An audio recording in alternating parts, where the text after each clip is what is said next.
What is it that your court is called to decide today? I mean, we have answered everything on merits, but Malad, if your lordship take a step back and see what is it that your lordships need to decide. The first step in this entire saga was... appearing for whom? Mr. Salve, who do you appear for? Yes, I'll just give your lordship the numbers. Sorry, who are you appearing for? Yes. For the same set of parties. There are many respondents. Yes. So different respondents. Yes, there's no Same, another set of petitions. Really, we have to only distinguish the case of the governor, because the governor will be represented by the solicitor. Yes. Client is not in any way. There is no confusion about whom I appeal. And the rest of Mr. Kaul, Mr. Salve, Mr. Jethmalani, Mr. We'll give appearances for the individual yeah, that's right. Then no problem. Okay. And my lord, the only thing I wanted to broadly respond to is Mr. Sibal's broad submissions about what role the court should take onto itself to prevent political immorality. But this is a very slippery slope. And your lordships have always resisted the temptation in certain areas to go beyond a particular point. Interpreting the 10th schedule undoubtedly will be inspired by the objects of the 10th schedule, namely to bring in a degree of political morality in public life. But beyond that, my lord, I would submit for the court to embark on this journey would be extremely perilous, because there are very delicate balances between institutions involved here. Mr. Uddhav Thackeray resigned. The governor called for a floor test of a sitting chief minister. There was no floor test held. The submission is, if he had not called for the floor test, and if this had happened, and if that had happened, he would have won the floor test. A submission which your lordships should not even countenance, for the reason we do not know what happens in that part of the world when it comes to defending the majority of a chief minister. And my lord, it becomes even more perilous in today's day and today's world of coalition politics. How do you know who would have supported whom on that momentous day? What if one of his coalition partners had said, sorry, I can see that you've really lost support of your party, we don't want to support you anymore. We don't know. And it is not for us to understand, because these are matters beyond our understanding as lawyers. So, my lord, this entire submission that your lordship must assume a state of facts would have prevailed is extremely hazardous, because this is in the realm, my lord, not of legal fiction. This is in the realm of the rough and tumble of politics. And I am not suggesting any political immorality. My lord, why can it not be that two coalition partners say, we will not support you anymore. We've lost faith in your ability to steer the ship. We don't know whether that would have happened. Would it have happened? Would it not have happened? How can your lordships be invited to hazard that guess that if this had not happened, the but-for test, my lord, which we call in our in commercial law for breach, the but-for test cannot apply here. Yes, if Mr. Thackeray had contested the floor test, if he had lost by 10, and your lordships felt 16 disqualifications were affected, the court could have said, we need to fix this problem because of our refusal to grant the test, because your lordship said we will not stay the floor test. We will make it subject to our judgment. And your lordships would have been in a position to correct what went wrong.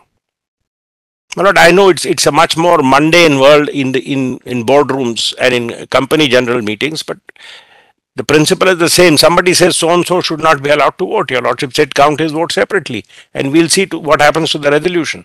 And the reason is, my lord, suppose he had contested the floor test and lost by 70 votes. All this becomes academic. Yes, if they have defected, is the sin of defection purged? Maybe not. So, Maharaj, that's the first point which I wanted to make. If that has happened, then if I am right there, that your lordship cannot and should not embark on any but for assumptions here. Because we do not know what would have happened on that fateful afternoon. Please, my lord, consider another scenario. I'm only giving these not because I'm saying this would have happened. I'm saying this could have happened. Only to persuade your lordship not to go down this road. Let's take another scenario. These 16 were guilty of overt act. They did not show up for a meeting. Somebody says that constitutes abandoning your party. Another 20 people may have done something by which you say they have done an overt act. What do you know is lurking in the minds of others? Look at what happened, and I'm just to buttress this point, Manoj. Look at what happened when Shinde came for his floor test.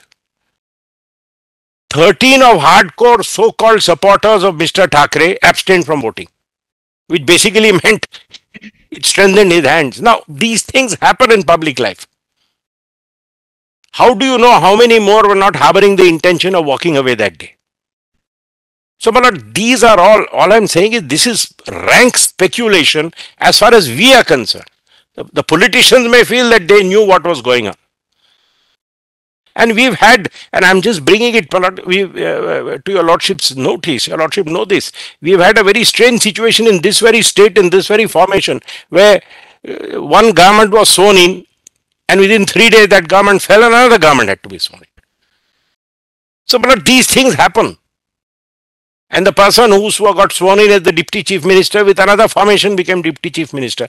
These fast-moving political waters take different turns at different points. We are not to speculate about them. Now, if I am right there, then Malad, that should be the end of the matter. What is the speaker's constitutional obligation? The general Bomai principle, which your lordship has been shown in para 395 of Bomai, is that please, Mr. Speaker, do not do a mathematics, and Mr. Governor, please do not do this mathematics of but for. Call for the floor test. Let this be decided on the floor. My lord, when governors have sacked governments doing head counts, your lordships have taken him to task saying you're failing in your job. Why? Because it is not for the governor to count heads. What Mr. Sibal and Dr. Singhvi are trying to do is persuading your lordships to count heads. Because unless you do a head count, your lordship must then come to the firm conclusion that the but for these, Uddhav Thackeray would 100% have won. That's head counting. So, my lord, what your lordship said, the governor shouldn't embark upon. Now the judiciary is being asked to embark down that road. Nothing can be more perilous than that, is my submission. Yes, we have a problem. We have a problem. We have the 10th schedule. Is the 10th schedule a perfect solution? No, it's not. It has its leaks.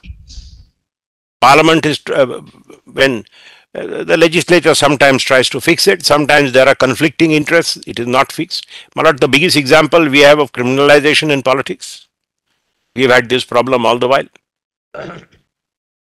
We have problems about election donations, we have problem about election funding, we have problem about election spending. Stature versus stature. These are all problems, my lord, we can't cross beyond a point. So, my lord, first of all, I submit the first set of cases don't arise. Then comes the second situation. What did the governor do? He is left in Maharashtra without a chief minister. If he is left in Maharashtra without chief minister, he has to invite somebody to form the government. Now, here then two options. He has invited Mr. Shinde to form the government. Should he have allowed Shinde to continue without a floor test? That would have been worse than conducting a floor test. Where are we in this case? Everything is academic. Yes, The only thing which remains is the 36 pending disqualification petitions, which the Speaker will decide. And if he gets them wrong, there is the High Court which will correct them. Your Lordships are here which will correct them. We have, within the parameters of judicial review, your Lordships have tested and corrected these orders time and again. That is, my Lord, my first submission. My second submission is what happens pending the disqualification petitions. Your Lordship has been shown the judgments, but let's, my Lord, sometimes it helps. Let's go back on first principles. Please see two provisions of the Constitution, my Lord, and whether your Lordships find the answer there. 190. Yeah, we've seen that actually. Only point. Your Lordship has seen it. We've seen it. Correct, my Lord? The point which I wanted to make is just show your Lordship something in the language of 190. Just for 2 minutes. 190 is Parliament. We are more concerned about 180, 69. No? 160. The language is identical. I mean, Identical. Correct. yes, there's no. The principle of the two is very important. Let's see the compare the equivalent provisions. First, see 173. These are qualifications. Person not qualified to fill a seat. I don't need to trouble your Lordship with the details. And then we come to 190, which is houses of the state of legislature. So we are really concerned with 190 because we are talking of state. And 190 sub-article 2 tells your Lordships, no person shall be a member of two or more specified, then after the expiration of the period, etc. We are not concerned because we are really concerned with sub-article 3. A becomes subject to any of the disqualifications in 1 or 2 of 19 of 191. So we may not go to 191. 191 applies to at both stages for being chosen and for being a member.